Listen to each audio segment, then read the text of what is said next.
Welcome to the Word Hole Media presentation of Major League Holes. We were working on a new brand name last week. So that could be in the running, I guess. I just have to figure out the real spelling on it. All right, let me go again. Hey, how's everyone doing out there? Welcome to a Word Hole Media presentation of Major League Holes. I'm MVP. I forgot about MVP. I'm merely Ryan. You are in the hole with Major League A-Holes, episode 172. This is our second attempt at this show, as I had technical issues as we were launching last week. So all my fault. Apologies for not being out a week sooner, but nobody gives a fuck. So except for us. So yeah, if you do give a fuck, thank you. And I'm sorry. On this episode 172, we are going to retell the tale of your encounter with one Len Kasper in the radio booth at Sox Park. That's right, baby. It happened. I have not heard the story, but I have seen photographs, and I don't believe you are as skilled in Photoshop as to trick me into thinking you actually met Len and didn't.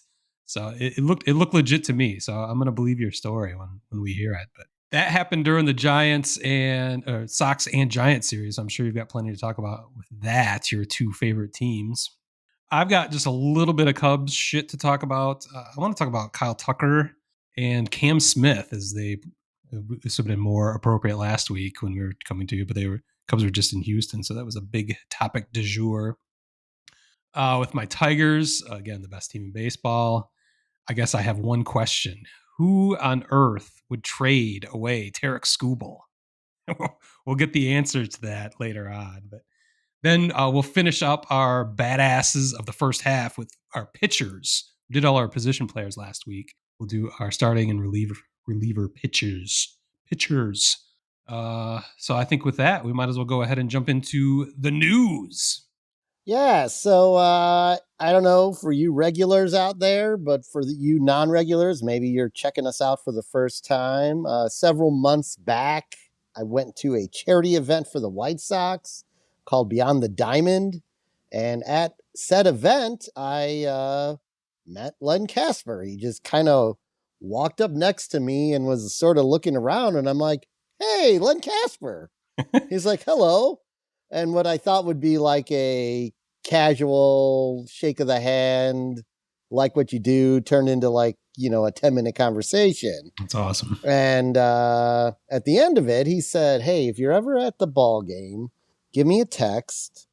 He puts his number into my phone, and I'm like, what the frick is going on here?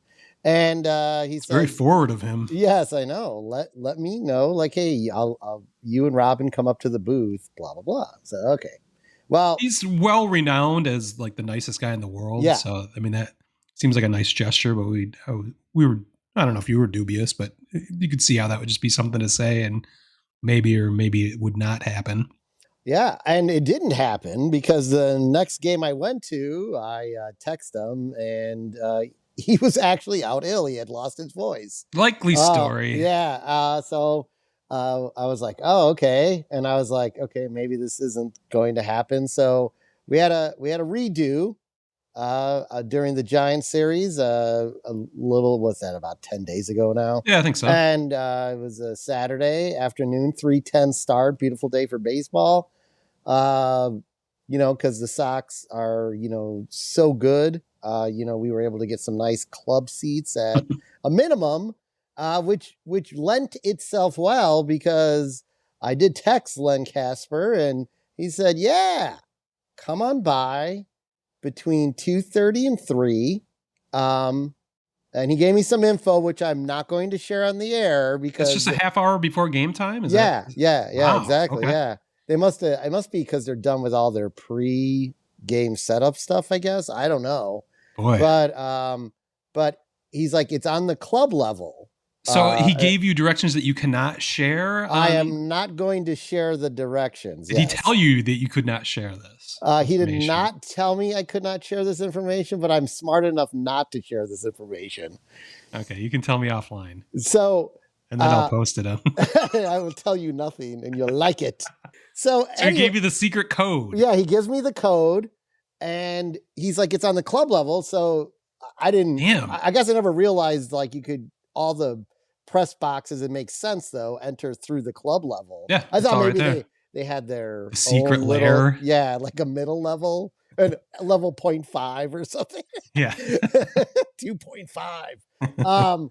So it worked out nice because we were able just to mosey on Yeah. down there, and we get escorted in, and it turns out we weren't alone. So there's a couple other people there too. So they must like people they meet or Sure, that's friends or just the whatever. meeting hour or whatever, Yeah. meeting half hour. Right. So Okay. what was really cool, and I can't remember his name, and neither can Robin, but the engineer, the sound person, I think his name was John. We end up talking to him at first when we get there because Len's already in a conversation, and so Oh, is sure. DJ. So is DJ. And he's like, "Oh, you want to go down and look at the controls and all that?" So we're down there. Turns out this guy is like, when he's not working in the radio booth, he's running.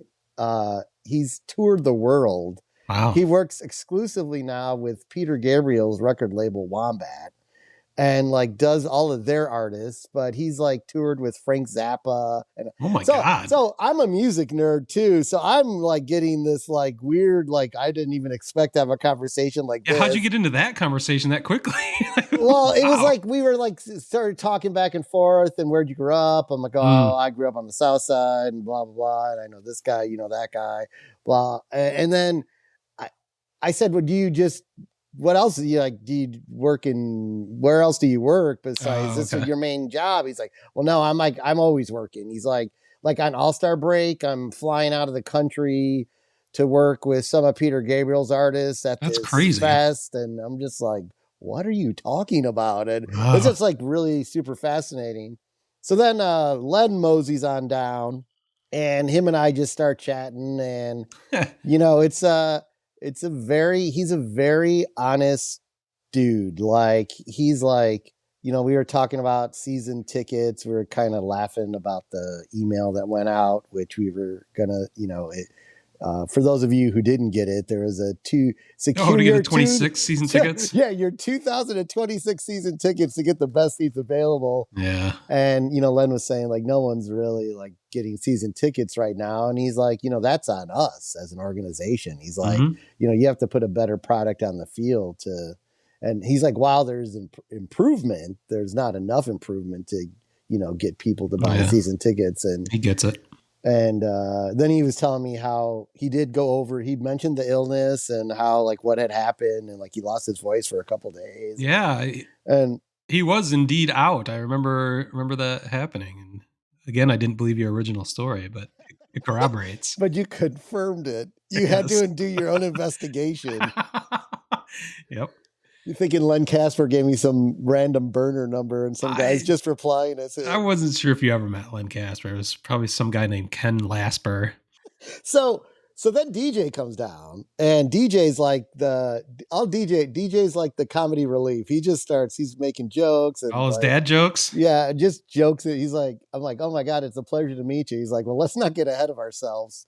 And he's like, I've been listening to you forever, and like all the way back when you were on the air with Hawk, which I really wanted to have an opportunity to get a little bit more into that with him because there were so many uncomfortable moments. Oh my God. Like to hear his take on it, but yes, they're like, then somehow we drifted over to, because I brought that up and I said like you with Ed Farmer. He's like, well, the best relationship in this booth, the greatest stories are Ed Farmer and John Rooney. Yeah. Because he said, Len was saying, so Ed knew everybody and always wanted people in the booth. And like I was saying, they had like a couple like bar tables set up like behind the work area for people to stand at or whatever.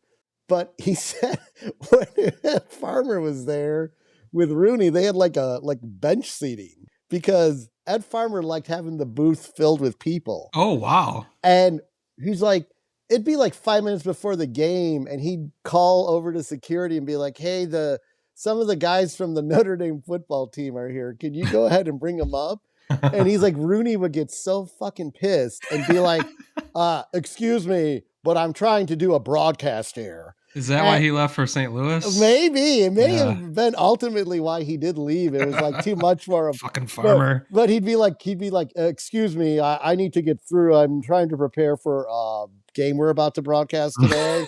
Stuff like that. It was pretty funny to like hear that. But it was a super cool experience, and it's basically wide open. So, perhaps next visit when we make it over to the Sox game, you too will have the opportunity to meet one Len Kasper and Darrin Jackson. I'll learn the secret code. Will I have to remove my Detroit Tigers cap that I'm wearing and always wear? I do not know. That would be like a Seinfeld episode where Elaine had to remove her Baltimore Orioles cap. But it would be funny if I got to security and saw my good bud over there, and he's like, "Well, he can't come in." I'd be like, "I'll let this riffraff in. I'll see you in a bit, Smitty." But I'll have to put that one to the test. That's a great idea. That's awesome. So you didn't ruin the relationship. I did not. He said, whenever if you got more friends, we'd love to meet them. Oh my God. I'm like, I don't have any, but that's okay. I'll be back myself. No, did the podcast happen to come up in conversation? This very podcast? I do slide podcast references in, but he will not bite. Okay. You were subtle. I'm subtle. I've done it twice. I did it in both meetings. You're doing the dance. I'm doing the dance. I'm trying to get the bite, but the bite has not happened. So fingers crossed, maybe the third time's the charm. I think you're approaching it correctly because you still have a relationship, an open door. Yes. You haven't closed the opportunity on this podcast, but we'll see. It's maybe cracked. Perhaps it's cracked. Possibly the biggest win of the day was they had a fridge full of water and pop, and they're like, hey, take some waters. It's hot out there today, and save yourself the $20 each. Nice. Yeah, so got a couple free waters. That's like a $15 value. Very cool. Congratulations. Yeah, so no, it was great. Great, I mean, super, super nice. I mean, just like DJ too. Talking with DJ was very brief, but they're super cool, and I was looking at the time. I'm like, we're gonna go. You guys, there's a game happening. There's a game happening in like 15 minutes. So the view looked rather impressive from the radio booth. Yeah, the view was super cool. Like it would be, it'd be cool to just sit up there and watch the game. Man, yeah.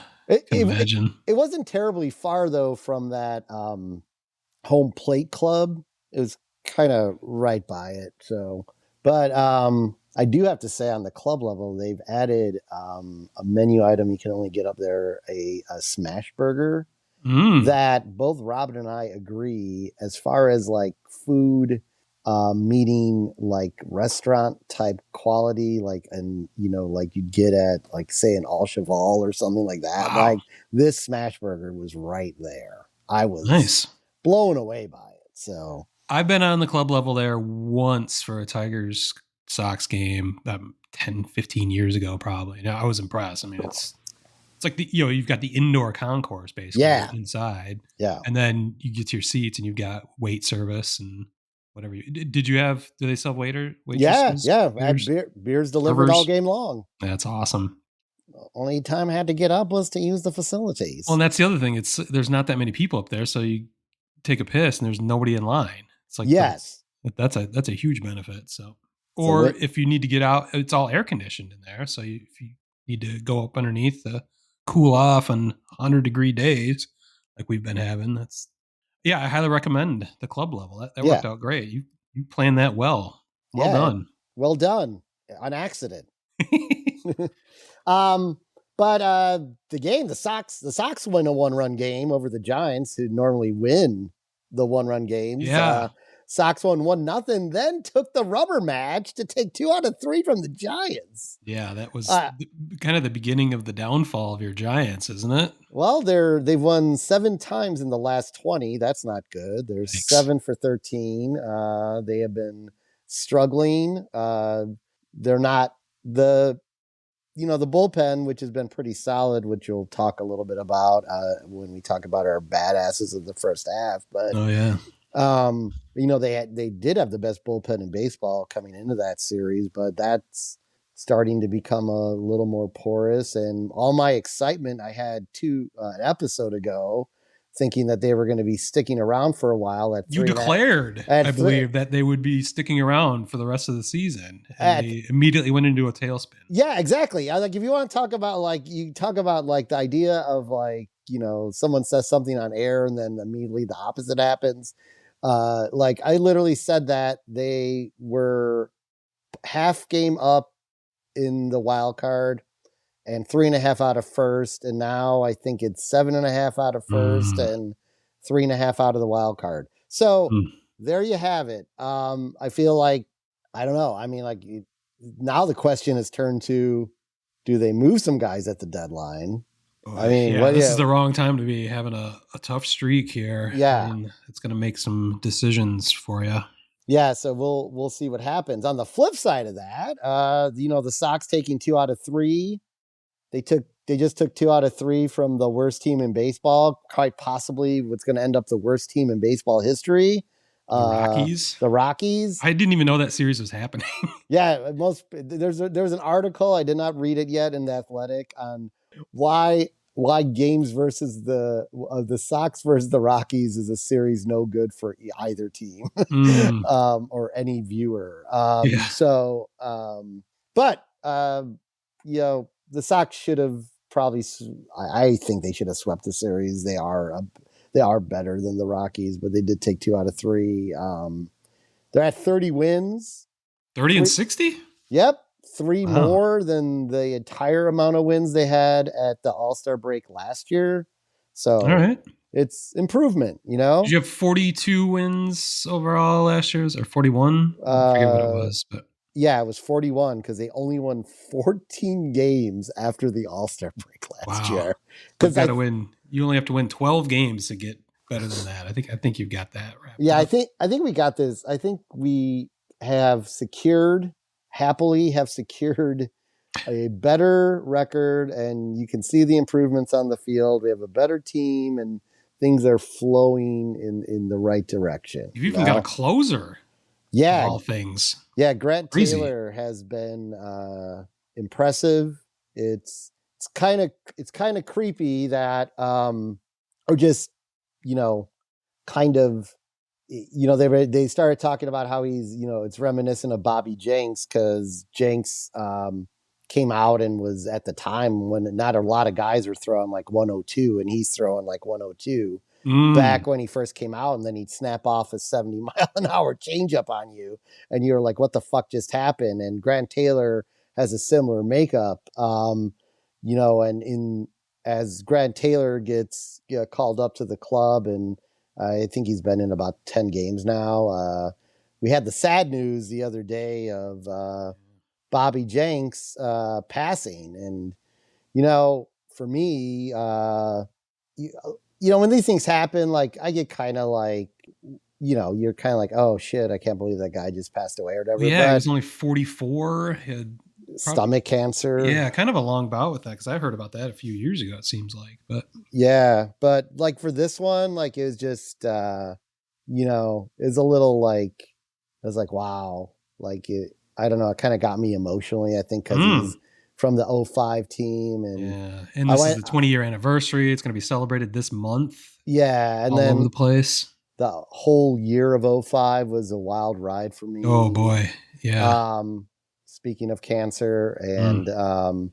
like it, yeah, it was. So when I heard it, I was, because part of the thing too is I was there when he made his debut against the Oh, wow. Rays, and I was there with my brother, and I remember saying to my brother, I'm like, watch this fucking guy, like Mm.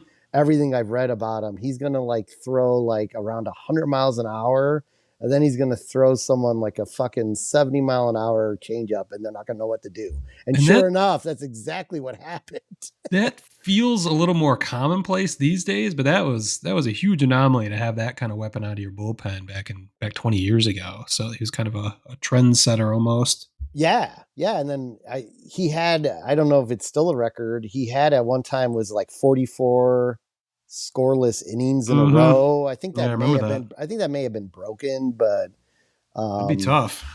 but he had that too. And then his, just real quick, like sad thing for Bobby is kind of he left the White Sox and then just went to Boston and had some like I think emotional issues and problems in his marriage, and then had the DUI, and Yeah, there there was was like a some series of substance bad events. abuse, Yeah, yeah, issues you kind of heard about from time to time. But he was a manager in the Frontier League. Was the last I heard about him, and then I guess he was in Portugal. Is that where he was getting treatment for the stomach cancer?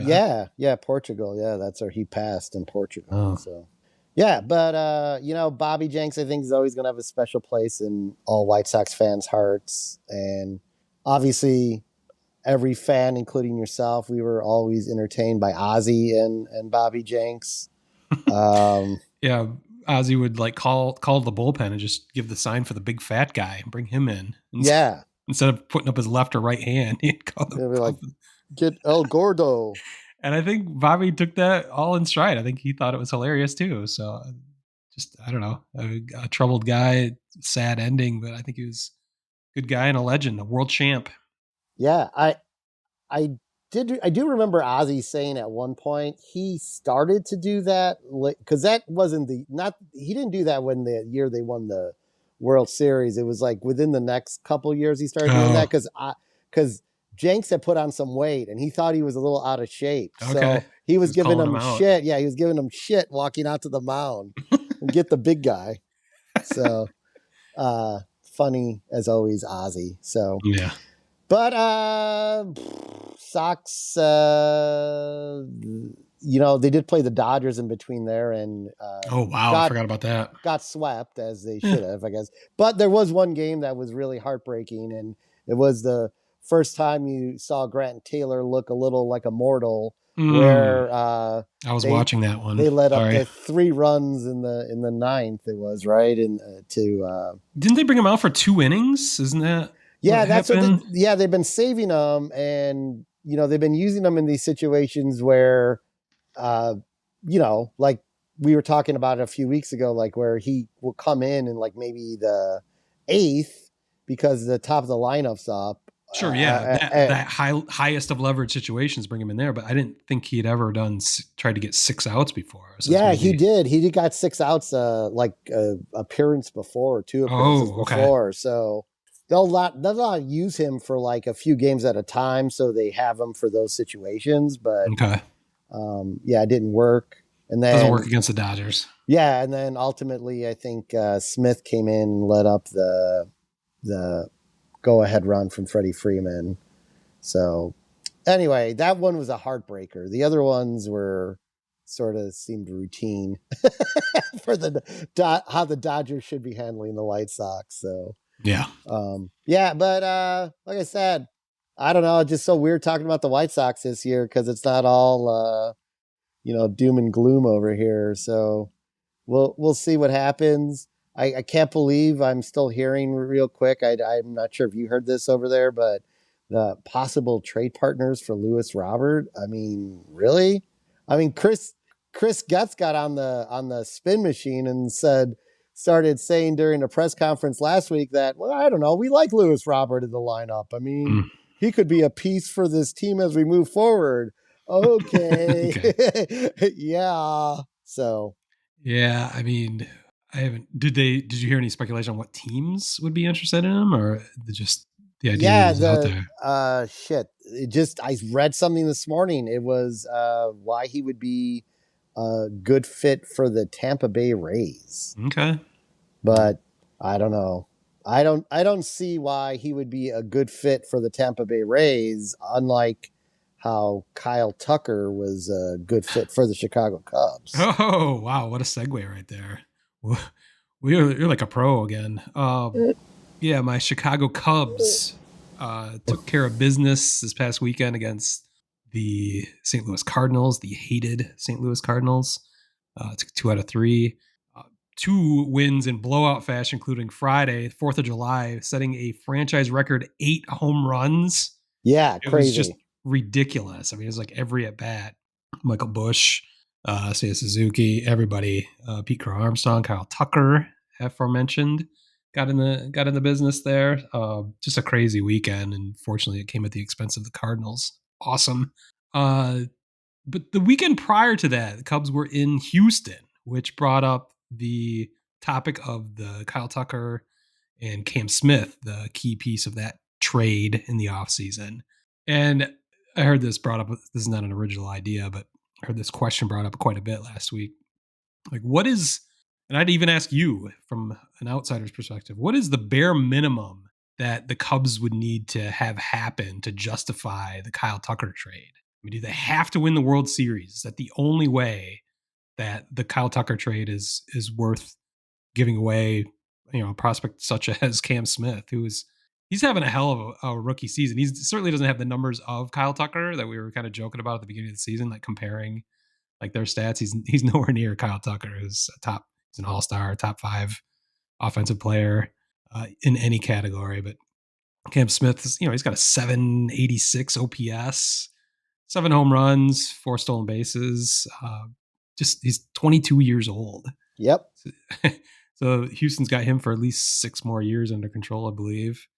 So what from it, I'll give you my thoughts after, if you want to, from an outsider's perspective, what do you think that has to happen this season for the Kyle Tucker trade to be worth it? Well, I think the main thing you just pointed out, the biggest deal of that trade, the 6 years of control. Yeah. So what needs to happen this season is we need to get an announcement that Kyle Tucker has been extended. Yep. That's the only way. Winning a World Series this season would be great.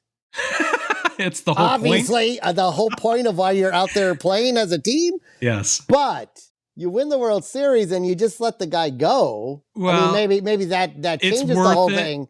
Yeah. But I don't know. Like, to me, I'm not saying they're not going to, win the World Series. I just don't see them winning the World Series this year. No, they're going to lose the Tigers. It's unfortunate. I think there's going to be we've seen it happen a few weeks ago. There are holes there that I don't know that the management is going to be able to fill by the trade deadline.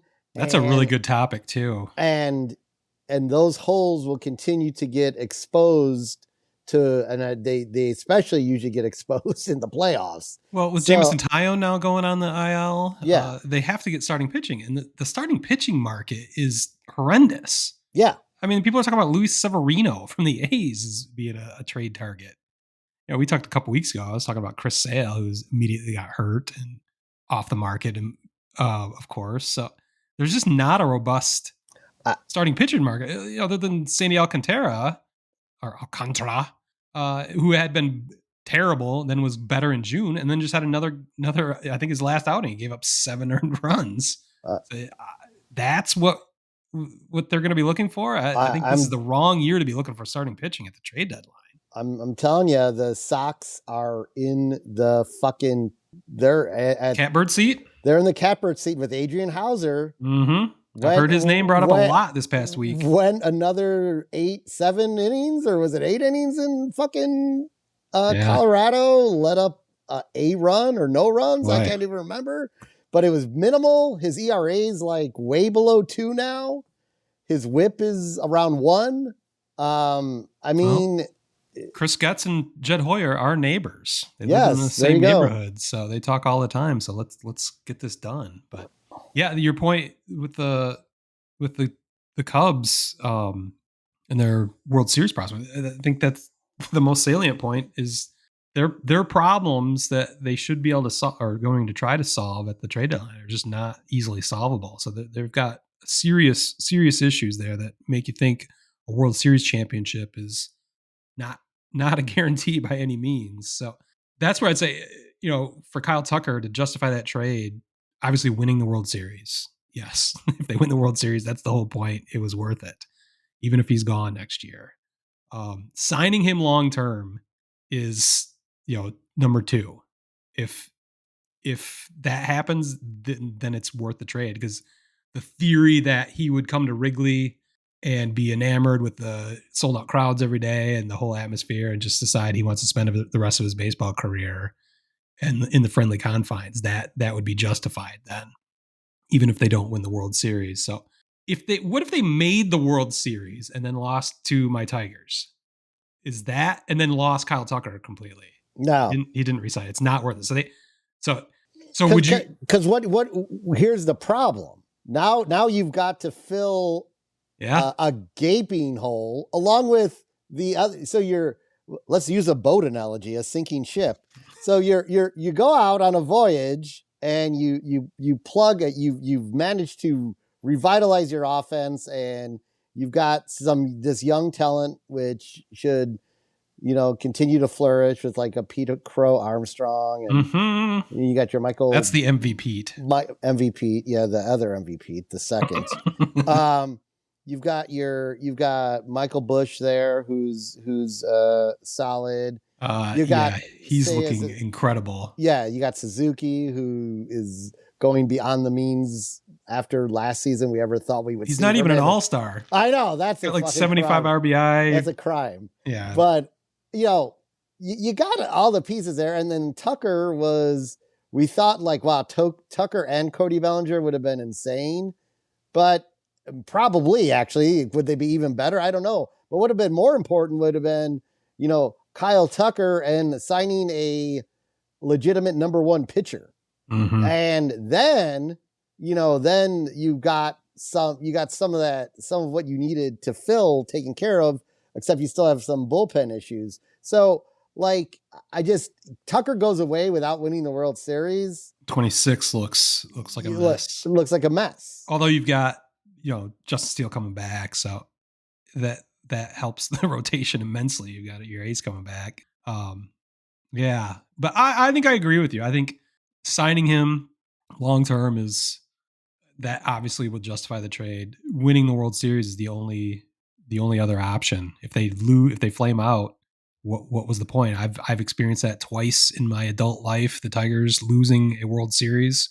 It was an awesome ride in 2006 and 2012, but to flame out and not get those championships just is devastating. It's like it's cool, and I can bring that up and trash talk all I want, but they didn't get the job done.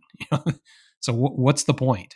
No, you can't trash talk me in 2012. I know I can't. I can't. Fortunately, the Cubs won the World Series in 2016. That changed everything forever. So, but again, it's not worth.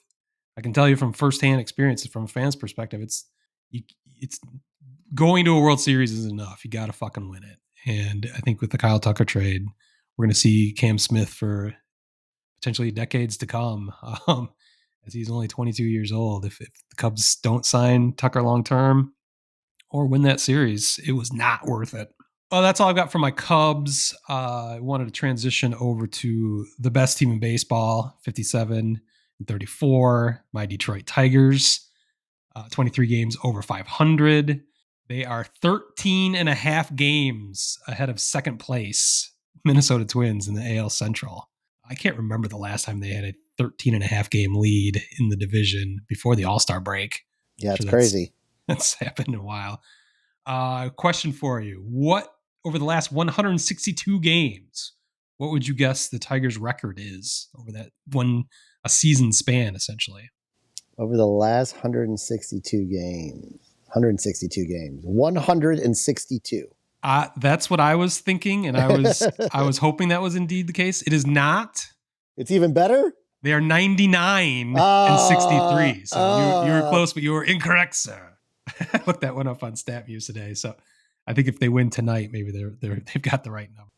Just remarkable. It just talks about what the Tigers have been doing for the past year. I mean, a solid 162 games. What they did in August and September of last year and into this season is continuing. That's the kind of juggernaut they are. Including this past weekend, just a devastating series sweep over the Cleveland Guardians in Cleveland. Well, that's a sinking ship all of a sudden. Yeah, they've lost 10 in a row now, but the Tigers just completely broke their spirit. Winning, there's only like 6 runs scored in the first 2 games, and the Tigers just pulled it out. And then through 9 innings, there was only 2 runs scored in game 3 yesterday, and then the Tigers just went fucking nuts in extra innings. Just completely broke the spirit of the Guardians. That was anchored by another stellar performance by Tarik Skubal, uh, named AL starter. I don't know if he was actually named the starter for the All Star game yet. He's been named to the roster. I don't think they've actually named him the starter. If he's Yeah. not throwing in the first inning of the All Jeez. Star game, like what are we doing? Yeah. It'd be Aaron Boone. That's the manager for the All Star game. So I'm assuming he will be the AL All Star starter. He had another 7 innings scoreless performance, 10 strikeouts. Uh, did he give up 1 walk in that game? 3 hits. His stats over his last 2 starts last weekend did the same thing to the Twins. Basically, he's got 23 strikeouts over the last 14 innings. He's given up 4 hits, 1 walk, which he was really pissed off about, of course. Just putting together an even better season than his Cy Young Triple Crown winning season last year. I guess the question is, who in their right mind would offer up Tarik Skubal in a trade, whether it be in real life or in fantasy? Well, I'll tell you who would.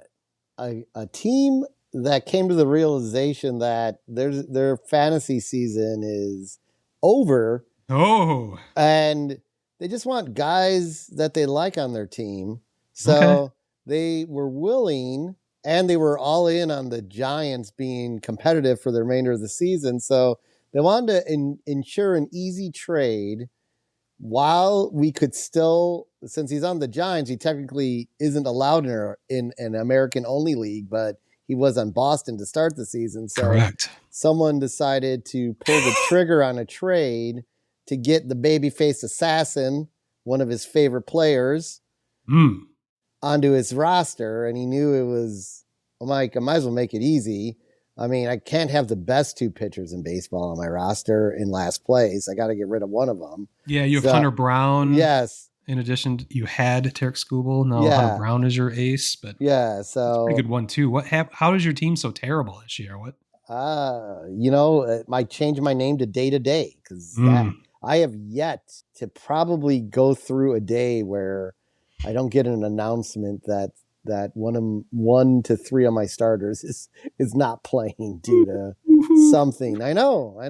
I'm the champion, so I mean, all right. Whatever. But you are the reigning champion. I cannot take that away from you. Yeah. So fuck off. And so you offered me. Well, let's back up. Like 2 weeks ago, maybe 3 weeks ago, you offered me a preposterous deal. You offered me Tarik Skubal, Zach McKinstry, which is interesting, and someone else. But you wanted not only Rafi Devers, you wanted Cal Raleigh. Yeah, I mean, he was okay at the time. He didn't go on the tear. He didn't go on the tear that he's on now. He was leading the league in fucking home runs then. He's led the whole year, so he's even on a bigger tear now. You want the best pitcher? I need the best offensive player. All right. I'm also far ahead in first place, so I have all the leverage in the world. I don't need to make any trade. You need to come to me. You need to come to me for a trade if you want out, which you did. I just immediately rejected your first offer a few weeks ago, and then I was just out of the blue. We hadn't been talking about trades, or hadn't been texting or mentioned it on the podcast or anything like that. So out of the blue, you sent me this trade proposal for Rafi Devers and Jack Flaherty, who I was literally the night before, I was on the verge of dropping from my team. I know. I don't remember you mentioning it on the air. So I'm like, I'm going to make this easy because I think Flaherty still has some good innings in him, and he did give me a quality. Right. He did give me a quality start. So yeah, he's been getting quality starts, but it's like he gives up 3 runs in 1 inning every game, and it freaks me out that he's just going to fall apart. And he patches it together. So that's a solid move on your part. But then you offered me Tarik Skubal, the best pitcher in baseball, and Jazz Chisholm to take Rafi Devers' spot, and I could not hit accept fast enough. Except my internet was out. Oh, yes, it was like that story again. We were having thunderstorms. I don't know what the fuck was going on, but yeah. So I apologize to you for taking even 15 minutes to get my response to you. That is now built probably the greatest fantasy team in history. I'm thinking my Well, until you start experiencing the Chisholm issues I've had, where he, of he is course, day to is. day right now. Yeah, he Actually, is day to day right now, yeah. and it's going to be an ongoing thing. So So fortunately, I haven't. enjoy, but you've got like a 70-point lead, so who cares? Fuck My off. offense has been ridiculous all season. I've got like a 30 home run lead, like 60 RBIs ahead of second place. Just need to. I've got first place in steals now. It's back and forth, but my goal at this point is to be in first place at all 10 of our roto categories. So to have a perfect 60 points is my goal at this point. My pitching staff had been put together over the season. It's been becoming stronger and stronger, but so I've got some work to do still. But adding Tarik Skubal to my rotation certainly helps me with that goal. I came close 2 years ago when I won the championship. I was in the 50 something range. I remember having a similar conversation on the air with you. If you thought I could make a perfect score, coming in first place in all 10 categories, but I'm sure you blocked that out of your mind. Yeah, and I want to remind you, it's called a fantasy minute, and this has been going on for at least 4. So let's move the fuck on. And that was our fantasy minute. Minutes. I think that moves us smoothly, speaking of Tarik Skubal, into our badasses of the first half. Pitchers. Last week we did our position players, went around the diamond, and listed all those. You can check that out on our YouTube page. We've got a video dedicated solely to that. We did not do our pitchers yet, but I think that's fine. The All-Star game hasn't happened. First half just went by last week, so I think we're still in a good time frame for that. So I went through and looked at the stats of the 5 teams we cover here and looked at the rotations. And boy, oh boy, we could put together one hell of a rotation if we combined our 5 teams. That, and I took a look at our relief pitchers, the top of the list. So I sent you a list of several starters. I think you and I can determine what our starting 5 rotation would be based on that, and that's the order I sent them to is what I would put them in, but that's certainly not what we need to conclude with. But yeah, what's your list over there saying? All right, I'm gonna start off with my entry that was left off the list. Oh yeah, and we were just talking about him, Adrian Hauser for the White Sox, and we're doing this based off first half, so we're not going to include the most recent games. Everyone, I pulled the stats last week when we were planning on doing this, and then we had technical issues, and I did not feel like redoing the stats. So, and plus, that was really literally the first half. Yes, exactly. Pulled those stats, so I think it rings true. Yeah. So for the first half, which for the White Sox, he was a late signing, so he didn't even play the first month. He didn't pop up on my list because I was looking at first I'd start with strikeouts, and he's low on the list just because he doesn't have the innings. So yeah, but yeah, I think he's worthy of being in this discussion at least. 42 2/3 innings, 31 strikeouts, 1.91 ERA, and a 1.17 WHIP. Yeah, I think that's only gotten better. It has. Speaking of not that many innings because he got hurt, but is awesome. Shota Imanaga, 15 innings pitched, 37 Ks, 2.54 ERA, and a 1.03 WHIP. Yeah, I mean he returned last week, like he hadn't skipped a beat. His innings are going to be a little bit limited going forward because they need to take care of that hamstring. But I mean, Shota is Shota. He's been great ever since he's come to Chicago. So also a fun personality. How many people did I put on my total list there for starters? 6, and then with mine 7. Total. So those would be numbers 6 and 7 on our list. So now we're getting to what I would think would be the top of the rotation, but I could add in either of those guys if we want. Casey Mize, 79 innings pitched, 69 Ks, 2.86 ERA, 1.12 WHIP. Those numbers haven't even improved from there. So yeah, he's had a few injuries that haven't kept him out long term, but he's just been great. He's been kind of mediocre in his career, being drafted 1-1 overall by Alavila back in the day, 2018, I think. So this is he's finally kind of living up to the potential that heard Right. about all along. So it's great to see. You just gotta keep him healthy. Matthew Boyd, 99 innings pitched, 87 Ks, 2.65 ERA, and a 1.08 WHIP. Just announced last night that he has made the All-Star team for the first time in his career. He's kind of been a journeyman. He was with the Tigers for a long time and just never really put it all together. Last year was kind of a reclamation project in sorry, in Cleveland. And I thought that was kind of a small sample size because I believe he was hurt the whole first half last year and came in the second half and was great with the Guardians, but they didn't hold on to him. The Cubs picked him up, so I wasn't expecting a ton out of him, but he's having the best his career year. I think he's in his mid 30s, and he's an all star. So, Yeah. from all accounts, a really good guy. Like everybody loves the guy, so it's a cool story. Robbie Ray, who we've talked about before, Former Tiger as well. Former NL Pitcher of the Month this year. Mm-hmm. 98 innings pitched, 110 Ks. Yeah. 2.75 ERA, 1.15 WHIP. I think the next three are shoo-ins. Yeah, I think that he needs to make a rotation. Logan Webb, 114 innings pitched, 127 Ks, 2.61 ERA, and a 1.14 WHIP. Kind of good. Yeah, kind of good. And then the aforementioned Tarik Skubal, 109 innings pitched. Oh, he could only squeeze out 138 Ks in those 109 innings. A 2.15 ERA. Oh my God. And a 0.83 WHIP. Oh, almost one. Do better, dude. I'm not sure. He's the one who's on the fence for me. Yeah.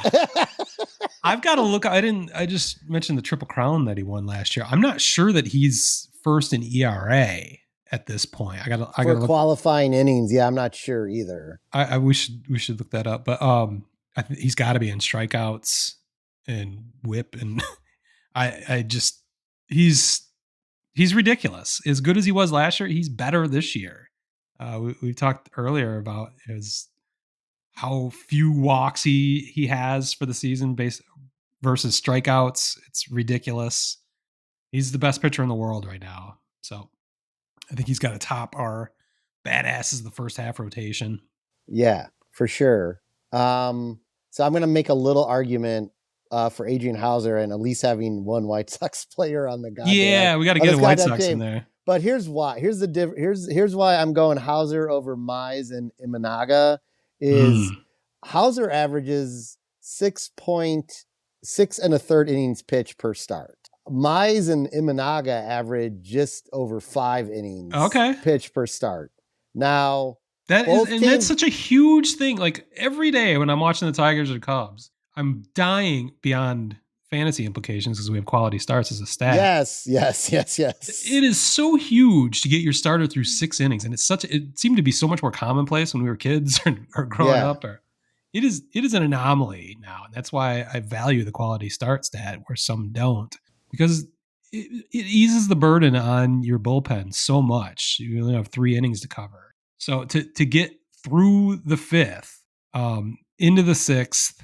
Into the 7th, whatever you're doing to eat up more innings and give up fewer than 3 runs is massive. So that's a great argument for Hauser. Yeah, that's my argument for Hauser. I mean, obviously his numbers are better in ERA, but yeah, he's also pitched a few less innings. Him and Imanaga are close inning wise, but Mize has got more innings. But how do you compare let's compare directly Mize and Hauser. What are their ERAs and WHIPs? Okay. Mize is a 2.86 ERA. Hauser is a 1.91 ERA. Wow. Okay. And the WHIPs are 1.12 for Mize and 1.17 for Hauser. I think that plus the controversial All-Star game idea where every team has to be represented, I will. I think we can carry that tradition on with Major League A-holes. I think we need to have a White Sox on the roster, and put him as the number 5 in the rotation is certainly worthwhile. All right. So do we just go with this can be easy. We can just take the top 4 from the list. I have no. Oh, are we talking about relievers? No. Then the starting rotation would go Skubal, Webb, Mm, Ray, Boyd, Hauser, right? I think Those so. are 5, right? That's Okay. how I would put it. Yeah. Yeah. So All right, cool. you convinced me to move Mize out of the fifth slot. Yeah. All right. Just wanted to make sure. Just wanted to confirm. Yeah, peace and harmony on the Look at podcast. that. Look at that. It's funny though. Funny thing about this conversation right now is for everyone listening out there, we were doing this podcast. If podcasts were a bigger thing and as easy to do as they are now, like let's just say 10 years ago when we were doing this would not be a conversation anyone would want to be listening to right now, because we were both a little more passionate in not constructive ways. And I feel like it would not be as logical as it is today. So you're saying we've matured now that we're in our fucking 50s? Yes, when the 40s weren't good enough, it took to the 50s. Because I'm seriously, like I just sometimes think about the conversations you and I have, and it's funny because I think about the conversations we used to have and could have been the same exact topic and would have gone sideways. Here's an argument for our maturity versus our immaturity. The big difference 10 years ago is we weren't doing a podcast. We were just blogging or talking shit on social media, which is very easy to get big muscles as keyboard warriors. True. And just say outlandish things that we would never say to each other's faces. But with this podcast, I'm forced to look you right in the fucking face and say the things that I'm saying. That's right, motherfucker. That's brought an element of humanity that probably the whole world needs to embrace as well, and do less online and more face to face, because it makes you accountable for your actions and words. So I think that's where we're at. We're hoping to save the world here. We are one so podcast at a time. Exactly. So you're welcome, world. All right. You got to add some like music in the background when you're doing that on post production as you're giving that speech. Okay. Maybe I don't know. Yeah, I'll think of something. We'll think of something. All right. Relievers. We have a late entry on this one too. All-star candidate from the San Francisco Giants, rookie Randy Rodriguez, who I did not know who that was. I apologize. He's a rookie, so that I guess that helps me a little bit. But yeah, he doesn't have like what MLB considers the traditional stat categories. He's got one save. Well, yeah, he's a middle reliever. He's not your closer. So I had your closer on the list, but I didn't have Randy Rodriguez there. So, but he's got impressive numbers, and he made the fucking All-Star game. So yeah, 39 innings, 54 strikeouts, 0.69 ERA, a whip of I had it here, whip of 0.77. His K rate is 37.2%. That's good. Yeah, that's pretty high. So so is he pitcher 8th inning or what? 7th, or I guess leverage? Yeah, he's all over. It's all over he's all over. Kind of. You have a smart manager. Yes. All right. So that was another late entry. From the Oakland Athletics, Mason Miller. Former Lansing Lugnut. 17 saves, 52 strikeouts, but he has an enormous ERA of 4.55. Yeah, he's gotten hit hard. I think that fucking Sacramento ballpark is bitten him in the ass. But how many innings pitched and with 52 strikeouts? We don't have innings on this list. Oh, I didn't write the innings pitched. Sorry. But it's a lot. He's got more strikeouts than anybody on the list, I think. Yeah, he does. That ERA is crushing him. Yeah, the ERA is not good. So we'll have to have that in deep consideration. Yes. Daniel Palencia from the Cub, 9 saves, 35 Ks, a 1.80 ERA. That's what you want to see out of a reliever. And a 0.97 whip. Not only is he not letting runs in, he's not letting them on base. Gasolina. He's a beast. He throws 102. When he's going right, it is a thing to behold. So far he's been going right. Speaking of someone who's turned it around from last season and going right, Camille Doval for the Giants, 17 saves, 35 Ks, 2.70 ERA, probably a little high for a closer, but in a 1.15 whip. And then some guy named Will Vest. I did that on purpose. Yeah, I know. 13 saves, 42 Ks, so only 10 behind Mason Miller. Mm-hmm. Probably because he's had less save opportunities because of blowouts. 2.37 ERA and .95 WHIP. Yeah. Will Vest is the de facto closer. I don't think AJ Hinch has ever called him the closer, but he always happens to come out in the ninth or whenever he's needed most. So we are picking 3, right? Well, do we want to pick our closer and then maybe 2 middle relievers that we would? I mean, even if they're technically closers now, they would be our 7th and our 8th inning guys. Yeah, maybe that's a way to do it. Who's the ultimate relief pitcher of that from that list, or ultimate badass? Yeah, this is where it gets tough. It is, and I'm going to tell you why. I honestly think, I mean, from what I've ever seen him pitch, like probably the sickest pitcher on this list is the one with the highest ERA, and it's Mason Miller. Yeah, he throws 103 routinely. Yeah, I mean, the dude has electric stuff. He's going to be a very hot commodity on the trade market. He might not be suffering from pitching in that tiny ballpark in Sacramento for much longer. Right.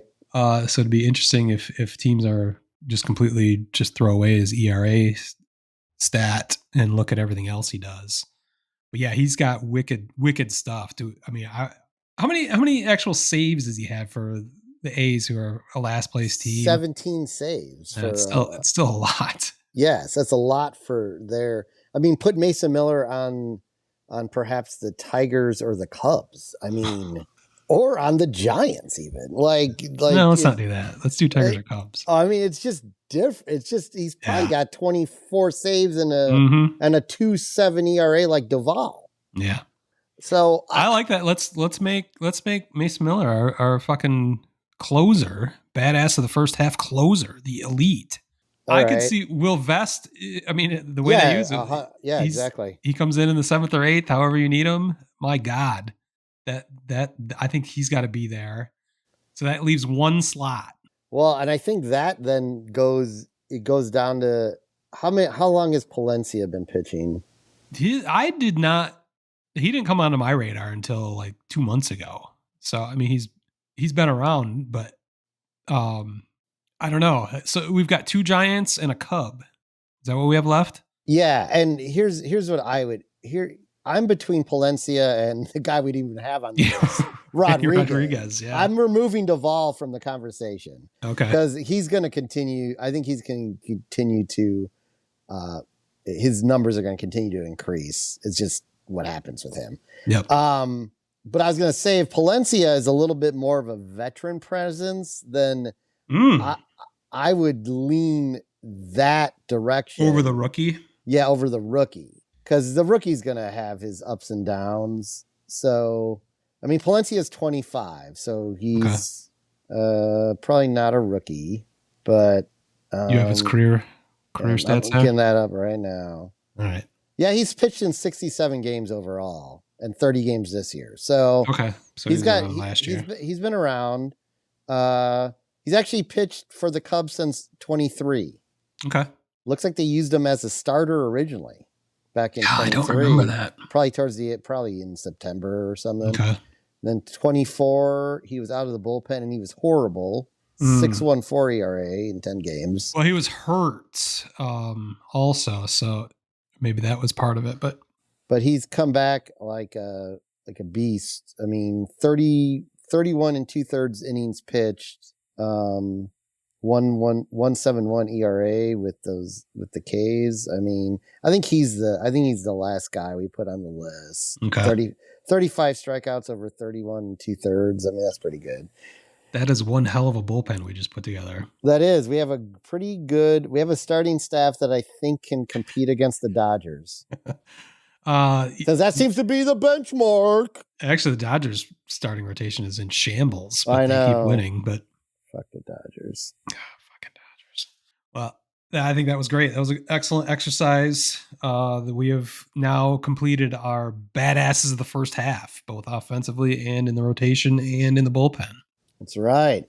Well, with that, I think we can wrap this up unless there's any shit Pete forgot. No, not that I'm aware of. I've completely forgotten it if I did. Okay. It hasn't even Perfect. popped back into the head yet. And I'm completely sober. Maybe that's why. Yeah, me too. Well, we have not had any technical difficulties yet, so I think I can bring that up without jinxing it. I think we're going to get through this episode 172. In the meantime, you can catch us on social media at Major League A-Holes. You can catch us on the web at majorleagueaholes.com. You can catch us on YouTube.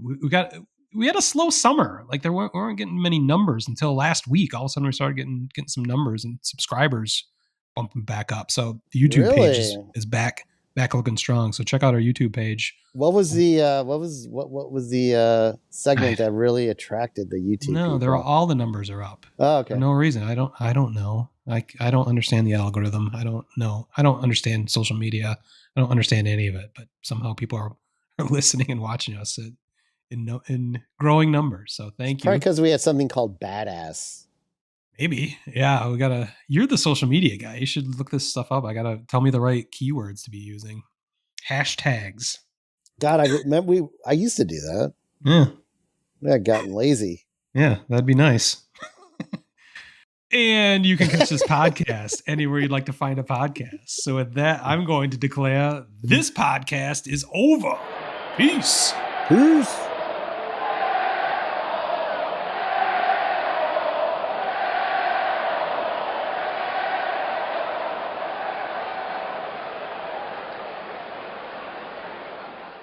Word Hole Media.